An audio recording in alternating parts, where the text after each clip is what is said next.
a gente vai dançando conforme a música vai tocando. E você comentou uma coisa, você falou assim, o Julião falou que ele estava comprado no dólar, ele estava mesmo, e estava vendido Eu no índice, sabia. e estava mesmo, não sei se você estava ouvindo eu falar um pouco assim, mas eu estava mesmo, né? Inclusive está a minha tela, deixa eu só fazer um spoiler de como que eu trabalho, né? Eu Por gosto favor. muito de utilizar a regra de coloração e eu que crio os meus indicadores, né? Legal. Então, quando surge um candle verde, eu compro, quando surge um vermelho, eu vendo. É simples assim. E essa regra aqui, ele não muda de cor. Ele abre o candle nessa cor e até fechar o candle, ele fica nessa cor e ele me fala mais, né? Por exemplo, por que eu vou comprar o dólar agora se o início da compra foi lá 20 pontos atrás, né? Por esse padrão que eu uso, né? E de fato ele estava comprado mesmo, né? E o índice é a mesma coisa, não. Vendi ali na abertura, depois comprei, depois aqui eu tomei um stop, porque ele falou que ia cair, não foi. Depois aí eu faço parcial com 100 pontos no índice. E aqui, ó, foi aqui onde você falou, ó, o Julião tá vendido. E tava mesmo, tava vendido aqui, né? Mas é isso aí, muito prazer, muito obrigado pelo convite. É sempre gratificante a gente poder falar daquilo que a gente gosta, né?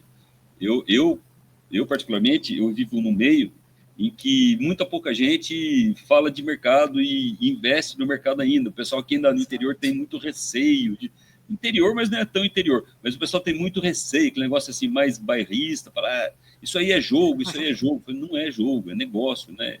A gente fica procurando oportunidades gráficas, né? E eu sou analista gráfico, então por isso que até que eu criei essa regra dessa forma que eu opero, né? Tem uma estratégia chamada tigrinho aqui na nossa audiência, viu, João? Então, dá um casamento aí com esse lance do joguinho, com esse lance da bet. Desculpa a pergunta, mas que lugar do Brasil então você está? Que interior que você encontra? Interior paulista, interior mineiro? Onde é que você está? Eu te falei que é do interior, mas não é tão interior, né? Eu estou em Sorocaba, São Paulo. Opa, já morei inclusive em Sorocaba, São Paulo. Não é Sorocaba. tão interior, é um pouquinho. Bom demais por aí. Tive uma pequena temporada em Sorocaba. Um beijo a todos aí de Sorolentes. Agora me fala só uma coisa, Júlio. Antes de a gente partir para alguns ativos, a gente coletou alguns ativos da nossa audiência, que foi esse seu lance do indicador. O que baseia, o que você colocou na essência desse indicador para que ele pudesse colocar aí essa mudança de tendência, né, essa perspectiva de um dólar, de um índice ou de uma ação começar a ganhar força para determinada ponta?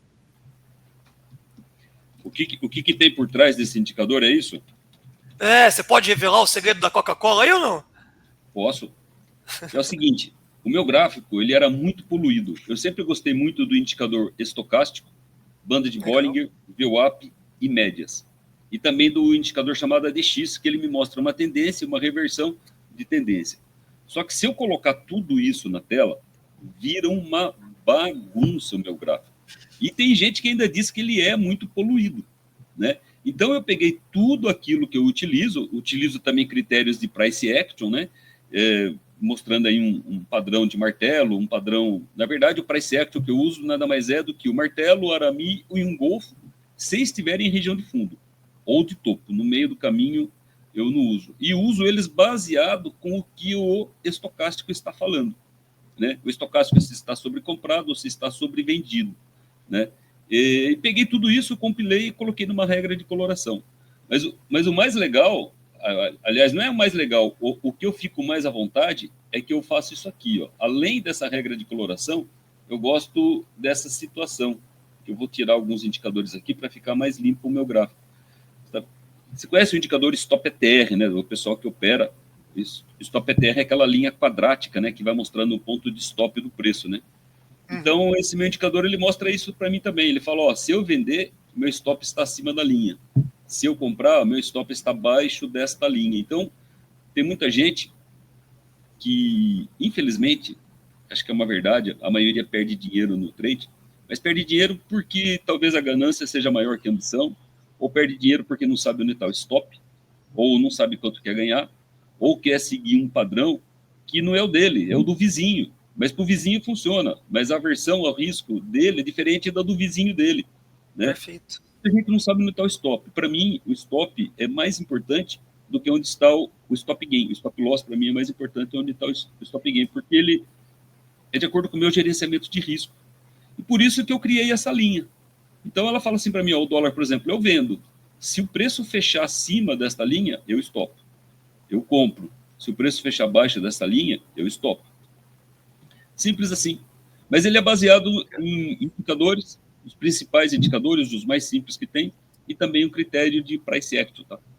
Sensacional. Você juntou tudo que era agradável em uma cor e o mais importante de tudo, colocou um gerenciamento de risco que notoriamente aí deu para ver muito semelhante. Nós gostamos muito aqui do High Low Activator, que é um stop um pouquinho curto, para uma possibilidade de uma tendência. E é a mesma coisa, né? Você tem um stop curto, um alvo longo, é o sonho do trader, né? E vem colocando de um formato bem interessante aí na tela para todos nós. Fica à vontade. Tem um outro segredo, tá? Você viu que eu coloquei na tela agora aí um gráfico de Renko 6R, bem curtinho, bem curtinho. Por quê? Porque eu vou buscar uma tendência lá num gráfico de tempo maior. E eu vou acionar a minha operação num gráfico de tempo menor. Né? E um gráfico de tempo menor, para mim, pode ser um gráfico de segundos ou um gráfico de Renko. Então, eu gosto muito do Renko 6R para me dar o sinal de entrada e um stop até mais barato do que eu queria. E para o dólar, eu gosto de um 4R. Aí você fala assim, nossa, que coisa linda, tudo verde, né? É o dia inteiro isso, gente. É o dia inteiro isso. Mas eu falo mais. Se você pegou uma operação, deu resultado positivo, o que segura a pessoa aqui ainda? Muda para opções, muda para uma carteira, diversifica, vai buscar dividendos, né?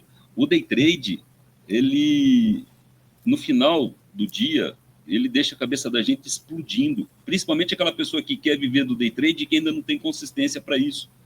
Fica, né, a cabeça da gente fica latejando 5 horas da tarde, se você olhar o tempo inteiro para o gráfico. E o High Low, tem um segredinho do High Low, tá? O High Low foi o indicador que me fez virar a chave. Eu, quando entrei para a Bolsa, eu ainda não era consistente, né? Como a maioria entrou. Eu entrei pela porta de trás, eu tive perdas no início, e eu fui estudar. E o indicador que me fez virar a forma de enxergar o mercado foi o High Low. E por isso, hoje eu não utilizo mais. Hoje eu não utilizo mais. Porque ele, a partir do momento que o preço está trabalhando acima da média das máximas, ele é comprador. A partir do momento que está trabalhando abaixo da média das mínimas, ele é vendedor. E eu acabei compilando isso de alguma forma. Mas foi o High Low que me fez virar a chave, tá? Principalmente. Foi ele o principal. O principal responsável por eu começar a me dar bem no mercado. Pô, aqui também a turma gosta e não gosta pouco, não. Já tem o programa social do trader, inclusive, viu, Julião? Meu High Low, minha vida. Porque quando a gente pega na veia ele, a grande maioria da turma já conquista a meta em uma única entrada. Vamos embora. Então, gostaria que você tivesse... Eu gostei dessa, hein? Eu gostei. Então, dos mesmos criadores do Minha Casa Minha Vida, meu High Low, Minha Vida conseguiu entregar muito bem aí essa virada de chave, para que a gente não reme contra a maré, né? Eu acho que esse é o principal segredo do indicador, não ficar contra a maré e a gente conseguir pegar alvos mais longevos. O mercado tá pegando fogo, pessoal, apenas pela urgência da precificação. Dólar em máxima intradiária, 6094,5. Lembrem do panorama, até 610 é fácil, é dia quando rompe aí essa movimentação do ajuste. E o índice futuro não aguentou, perdeu 122,135 e agora tem um espaço livre para cair forte. Então, para quem está comprado no dólar, vai protegendo e deixa subir. Quem está vendido no índice, vai protegendo e deixa cair, e não tem nada que possa se fazer de um formato diferente disso, tá? Então mantenham aí o controle da ansiedade, espere a reversão, inclusive, seja do High Low, seja do que for, para que você entre na frente desses dois ativos que estão, inclusive, pegando fogo. É ou não é, Julião? Pegando fogo, e hoje é dia de exercício de opções. O fogo, a labareda promete ser um pouquinho maior a partir das 11h30, meio-dia, né?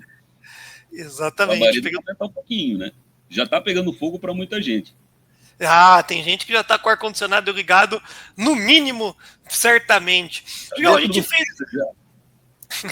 A gente fez um levantamento aqui de alguns ativos com a nossa audiência, para aproveitar a sua participação. Então a gente vai conduzir desse formato, tá? Chegou 4 ativos que a turma pediu na medida do possível para você ajudar no racional. O primeiro deles é a companhia Cogna, depois BTG Pactual, BPAC 11, B3, SA3 e CSNA. São esses os ativos que a nossa audiência gentilmente pediu o seu pitaco aqui ao vivo e a cores. Vamos lá. Eu escutei alguns eu guardei, os que eu não guardei, já colocaram na tela, beleza, a gente vai olhando todos eles. Cogna 3, da mesma forma que eu criei um indicador para o day trade, eu criei um outro indicador para o swing, né? Para o swing trade, para as ações. A movimentação eu costumo dizer que o que muda do day trade para o swing trade é apenas o tempo gráfico. Mas tem alguns outros critérios que, se eu utilizar aqui, vai confundir a minha cabeça. Por exemplo, a VWAP é que não funciona. Então, nesse meu indicador, ele não tem a funcionalidade da regra VWAP. Mas ele segue o mesmo critério, tá? Se eu, inclusive, ligar aqui a minha linha de stop, ela deveria estar aqui, eu acabei tirando. Mas depois eu vou colocar.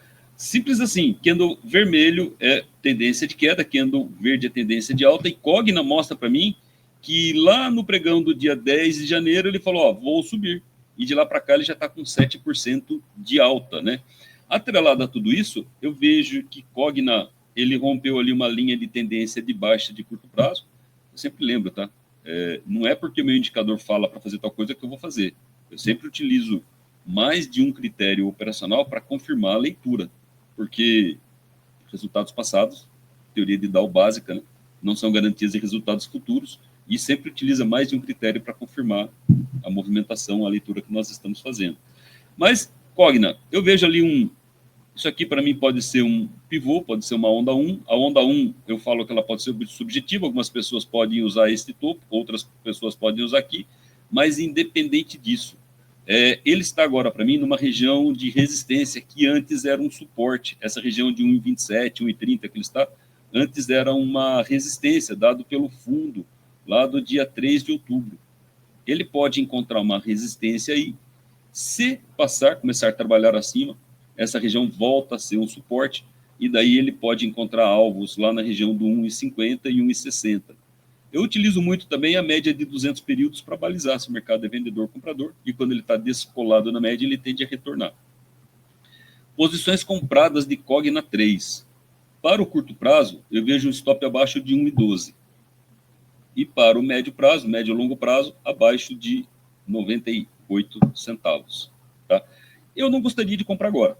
Eu acho que comprar agora eu estou comprando 5% atrasado aí, ó, que assim, ó, da onde estive o ponto de entrada até agora, está aproximadamente em 9% atrasado do ponto de entrada, que para mim, pelo meu critério, pelo meu gerenciamento, pode não ser interessante. Vamos para o segundo? Vamos para o segundo, apenas um adendo fora do contexto do gráfico, que é a recompra de ações, tá, pessoal? Então, hoje, pelo período da manhã, a companhia Cogna anunciou a recompra de 8% das suas ações e dá uma movimentada naturalmente também no mercado, mas bastante atenção a ponta preço aí que o Júlio está pontuando. Para próximo ativo, Júlio, nós colocamos aí o banco BTG Pactual, BPAC 11, setor financeiro bancário bem aquecido no radar de muita gente, e o BTG chegando, e a nossa turma está a fim de saber se está numa precificação boa ou se é importante ainda também esperar. Eu sou analista técnico, eu não sou fundamentalista. Muitas pessoas gostam mais do fundamento do que da técnica. Eu falo que a análise técnica é apenas a ponta do iceberg da análise de um ativo. Mas é ela que mostra o ponto de entrada, é ela que mostra o ponto de saída, é ela que mostra uma amplitude. A análise fundamentalista fala quando comprar, mas não fala o momento, da análise técnica vem. E eu prefiro até ser técnico, porque eu sou aquele cara meio preguiçosão, sabe? Porque o cara que só olha técnico é um cara meio preguiçosão. Não quero ver nada, não.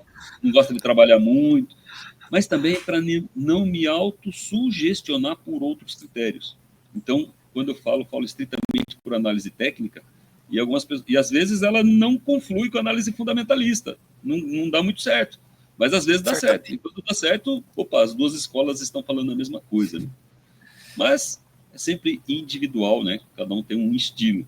Vamos falar de BPAC 11? Bora. BPAC 11, para mim teve o rompimento também da linha de tendência de baixa, que teve rompimento da linha de tendência de baixa, teve ali um pivô, isso aqui para mim é um pivô de onda 1, onda 2, onda 3, depois que o gráfico se formou, as pessoas falam, depois que formou é fácil, né? Vamos ver se a gente prevê. Para mim ele está no alvo de um pivô, tá?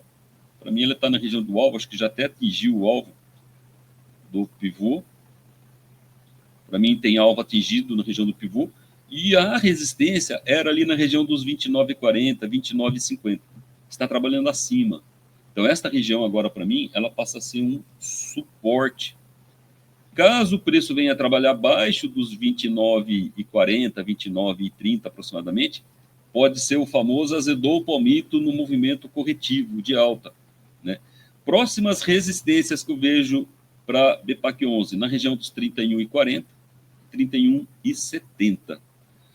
Stop de posições compradas do curto prazo, abaixo de 27,60 por enquanto, e no médio e longo prazo, abaixo de 26,50. Acredito que o ativo pode continuar subindo? Olha, o indicador ADX aqui, ele está falando para mim que ele está perdendo força na ponta comprada, tá? Até que o pregão de ontem ele mostra ser um doji, temos a possibilidade daqui ser uma região de possível topo duplo, né? Perto de uma região de resistência. Então, para assumir novas posições, eu aguardaria um momento, né?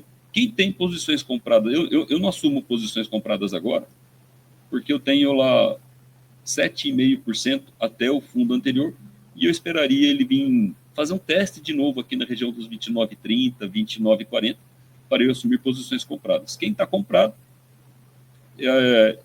ajustar posições, ajustar stop, mas no médio prazo, se a gente trazer para um período semanal, ele tem possibilidade de buscar ali a região dos 31,50, 31,40. Tá? Você trouxe uma nova para a gente aqui, João. Além de uma exemplar narrativa dos ativos, azedou o palmito. Filipão já começou a gostar e já tem mais uma para nós na hora de estar passando um calorzinho, um novo termo técnico para a gente comentar quando o negócio foge à regra. Mas Guilherme, isso é grafiquez, né? Azedou palmito porque não fez aquilo que eu queria, né? O mercado pode estar arribando, né? Arribando, ele está subindo, ele pode estar desarribando também, né? Arribando, o mercado pode estar caindo, né? Então, é isso aí mesmo. Volte mais, Gil. Tô gostando. Vamos lá. E é o dia inteiro isso, né? E é o dia inteiro isso. Olha lá, Guilherme, vamos falar sobre B3. B3 tem muita gente. Deixa eu só fazer uma introdução antes, Gil, que tá com o palmito azedando. O caldo não azedou ainda em B3, mas o cara olha, não sabe se serve para visita ou não. Então B3 vai ter uma entonação ainda maior, certamente, para cima do ativo, que, quando a gente olha para o gráfico, inclusive, tá lá em preços de pandemia, ninguém tá entendendo nada. Ai, Guilherme, se você olhar minha cara aqui, você não vai tirar um print dessa cara aqui e fazer com careta. Não vamos. A gente fica meio feia, porque quando azeda, a gente entorta o olho, entorta tudo, né, cara? Isso. Mas olha, B3, para mim, ela está dentro de uma lateralização, rapaz. Ela rompeu ali a linha de tendência de baixa, ela tinha ali aquela linha de tendência de baixa. Eu sou, sim, famoso caçador de fundo, tá? Sou caçador de fundo, não tenho problema nenhum, sou verdureiro, também não tenho problema nenhum em falar que sou verdureiro, largo o trade direto, o importante é sair no resultado positivo e ter resultado positivo nas operações em bolsa, e não me aventurar, já fui muito aventurador, hoje eu não sou não. Mas B3, ele está dentro de uma lateralização, ele tem um fundo duplo e um topo triplo, onde o estocástico, ele não está apontando para compra.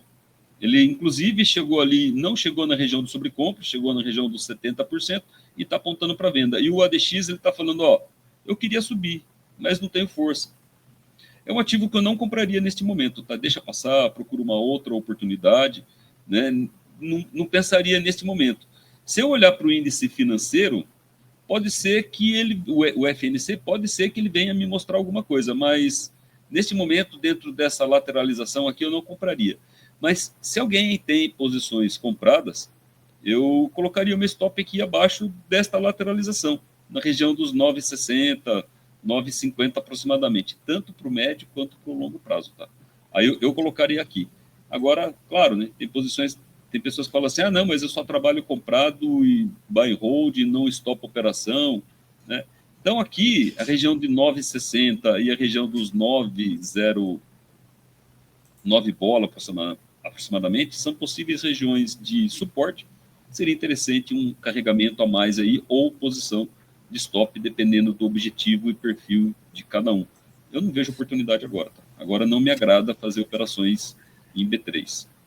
E o seu perfil é incrível. Você falou, entre aspas, uma tristeza triste em B3 e a turma tá gostando. Aí, ó, mais uma, verdureiro. E o pessoal achou que era mão de alface, cara. Ó, quanto alface jogaram em você aí. Mas a gente entendeu que não é pelo lado bom da coisa. A Aninha também chegando e seu colega de trabalho aqui, ó, o Alexandre Domingues, CNPIT, aqui da casa. Tijolo verde é tijolo verde. Então deixa vir o que te botou dinheiro no bolso. É o que está importando. Que fazem. Eu defendo a tese, Guilherme, e que se eu fazer todo dia 100 pontos no índice e 1 ponto no dólar, eu não preciso mais do que isso. Vou diversificar e vou fazer outra atividade. Eu defendo essa tese. Do que ficar o dia inteiro ali no day trade batendo cabeça. Claro, daí a gente vai fazendo análise, vai vendo o que é. Mas se a pessoa fazer todo dia, não precisa nem ser 100 pontos, não, pode ser até menos, tá? 50 pontos no índice e 1 ponto no dólar, ele vai fazer fácil aí 1% ao dia do capital dele, né? Aonde que a gente tem isso? O problema do trade é que eu vejo que a ganância é maior que a ambição para muitas pessoas, e muitas pessoas não sabem o seu limite.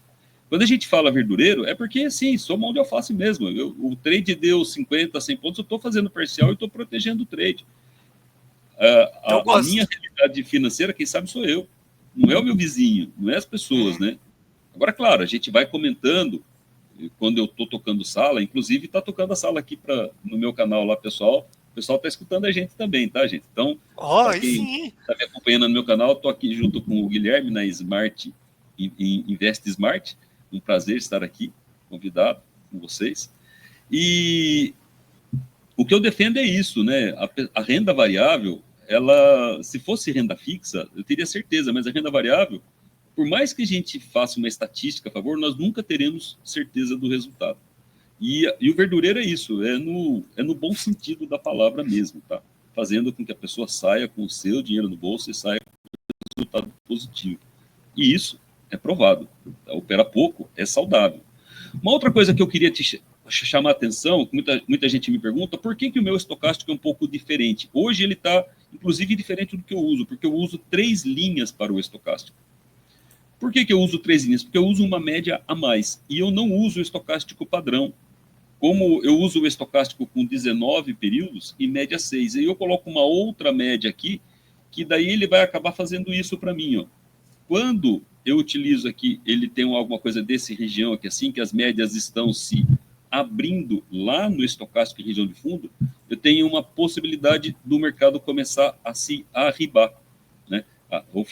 Ele pode começar a arribar. Então, é um pouco diferente o meu estocástico. Eu coloco uma terceira média para me balizar aí uma média rápida, uma lenta e uma intermediária, e quanto elas estão alinhadas no mesmo sentido, eu vejo uma oportunidade. Tá? Então, é um pouco diferente o meu estocástico. Tá? Vamos para o terceiro ativo? É o último já, Júlio? Você foi um gigante. Não, tudo que é bom passa rápido, mas, de novo, já fica aberto aí para você trazer. A gente tem uma comunidade, um aplicativo com a comunidade. Se você puder, coloca aí os 10 termos técnicos que você usa aí, do verdureiro, azedou o palmito, para a gente poder fazer sempre lembranças a você aqui na nossa transmissão. @Júlio Chartoni, é isso?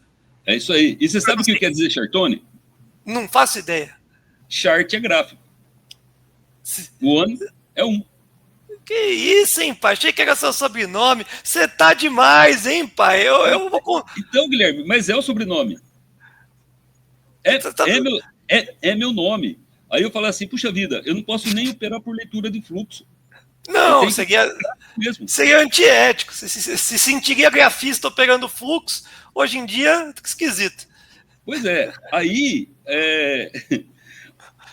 teoria de Dow fala para estudar o chartismo, né? Eu acho melhor estudar o chartonismo, né? Então, vem mais uma aí.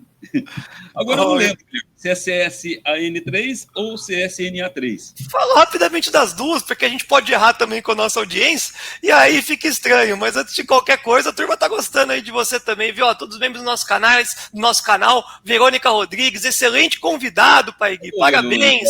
Obrigado.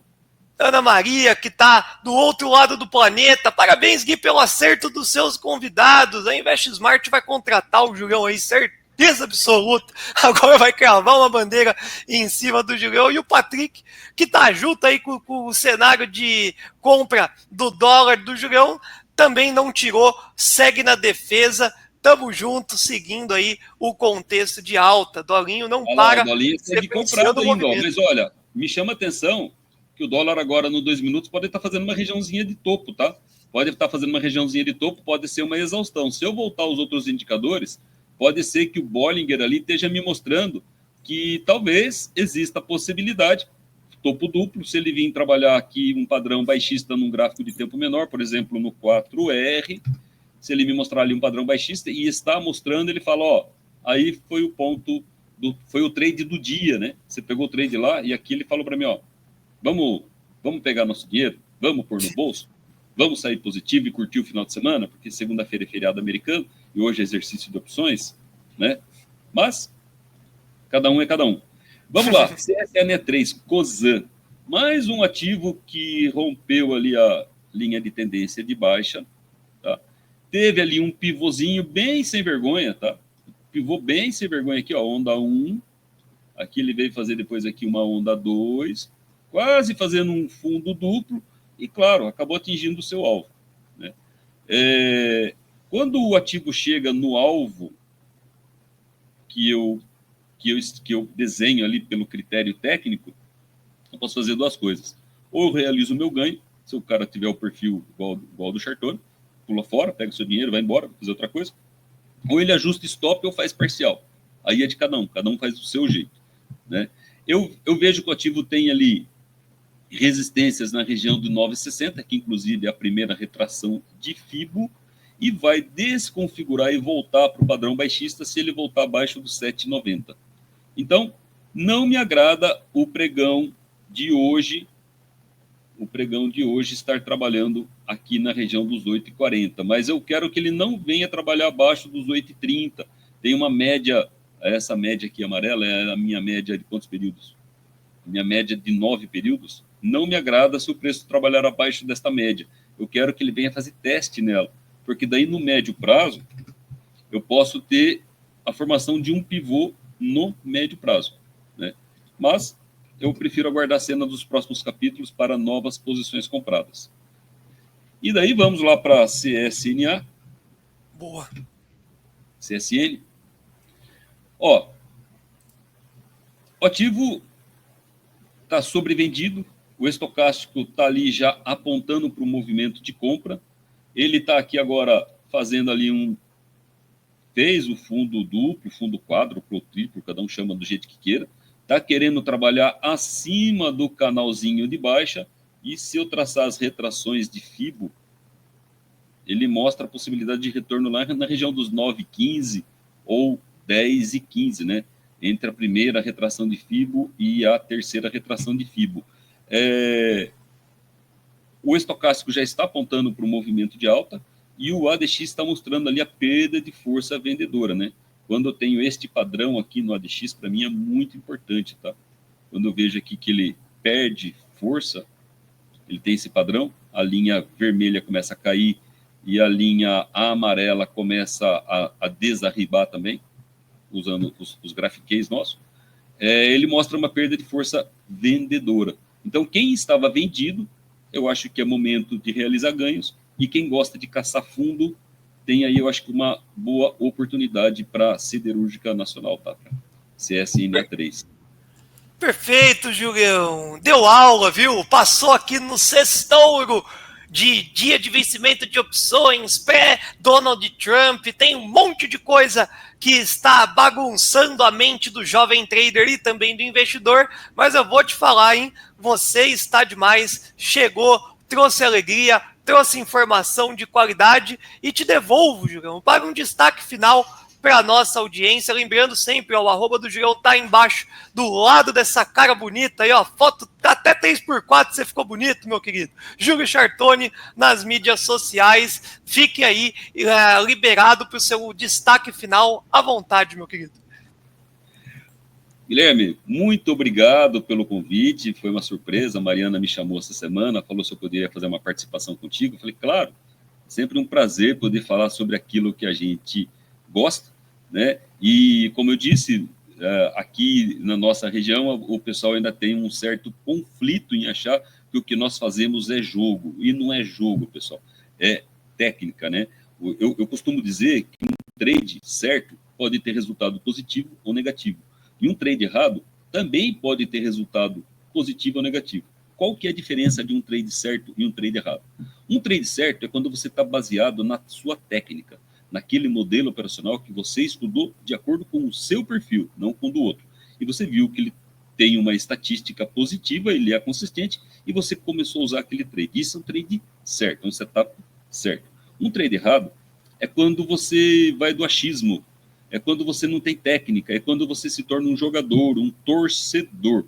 Mas ele também pode ter resultado positivo ou negativo. Aí vem a provocação, né? Quem é você no trader? Você é um operador ou você é apenas um jogador? E o critério principal aqui, assim, o que é melhor? Um modelo operacional ou um gerenciamento de risco? Algumas pessoas dizem que está com o psicológico abalado, eu não aguento mais ter perda no trade. Então, para de fazer aquilo que você estava fazendo, da forma como você estava fazendo, porque fazendo as mesmas coisas, do mesmo jeito, você nunca vai ter resultado diferente. Tem que sair fora da caixinha. E eu fui um cara que eu tive que vencer, eu tive que mudar a minha forma de pensar, e o trade mudou a minha forma de ser. O trade muda a pessoa. Hoje eu sou uma pessoa mais calma, mais tranquila, apesar de falarem que o trade pode ser meio doidão, não, eu era meio porra louca, eu atropelava, muito ansioso, imediatista. O trade não, o trade me aprendeu a esperar as coisas acontecerem, e isso muda a vida da pessoa, em todos os aspectos. Guilherme, foi um prazer estar aqui, muito obrigado pelo convite. O prazer é todo nosso, e mais uma vez aqui, ó, o canal Opções by Thaís Gouveia, Investmami. Estou em uma call de CSNA de número 3. A Ana Maria, parabéns ao Júlio. O Marcelão gostou bastante, top por demais da conta. E agora o Felipe Consagra finalizou dando 2 aulas agora, show. Obrigado, Júlio, tá aí, fez história nessa sexta-feira. E mais uma vez, espaço aberto para sempre quando você puder voltar aqui conosco. Muito obrigado, pessoal. Um abraço para vocês. Até a próxima. Bons trades. Valeu, até. Na XP, seus ativos valem muito mais. E o melhor, aceitamos ativos que nem mesmo a B3 aceita como garantia. Você pode utilizar os seus ativos em carteira para se alavancar no day trade ou até mesmo manter os seus ativos de um dia para o outro no swing trade. Tudo isso com uma exigência de garantia muito menor do que da própria B3. Assista o vídeo da ferramenta Apollo Trade, que apresenta a possibilidade de passar de um dia para o outro com uma exposição muito maior, e descubra a potência que os seus ativos possuem na XP. Traga seus ativos para a XP, porque a XP garante. Este produto está disponível automaticamente em sua plataforma. Caso haja alguma dúvida,